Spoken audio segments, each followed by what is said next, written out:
diferentes workshops na também tomar lugar com artistas renombrados de Aruba. Nós também tem, entre outros, nós também tem Vanessa Paulina, encarregada de diferentes workshops que tem valor agregado para traspasso cultural e histórico, tangível e intangível. Workshops que lo guardo e apresentar para muita jovem e gente grande.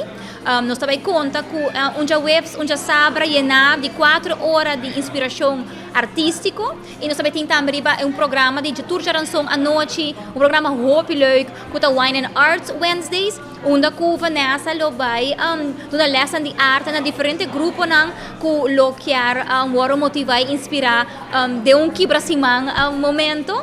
E também nós também nós super honrados e hope excited que o dia 28 nós também temos a abertura de solo exposition de artista hope conhecido na Aruba, que é Laureen Eyman, para qual também durante 10 dias largos nós temos Laureen também aqui na vivendo dentro bazar, onde que passa view também a exposição entre dia 28 até o dia 8 de setembro, e mais claro, se você fan, aficionado e você quer contribuir na nossa artista no local, mais claro, você bem e compra a obra aqui também de Laureen Eyman.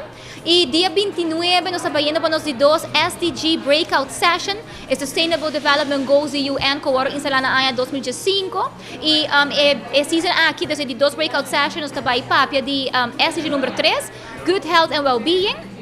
Como também nós também temos SDG número 4, que está Life Below Water, vida abaixo de água.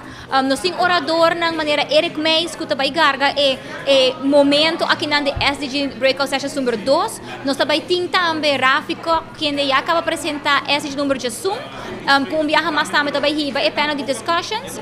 E nós também temos Meredith, de Vegan Aruba, para papel de Good Health and Well-Being, Donna Upegi, para Health and Happiness. E nós temos Glenn Today, que também paga ticket de SDG número 4, como também tudo isso não ronde que está relatando a outro. Pues nós queremos invitar a Aruba completo mais claro para formar parte de Bazar Movement, sostener nos artistas local, sostener nos cultura e mais cultura conectar, get involved com Sustainable Development Goals.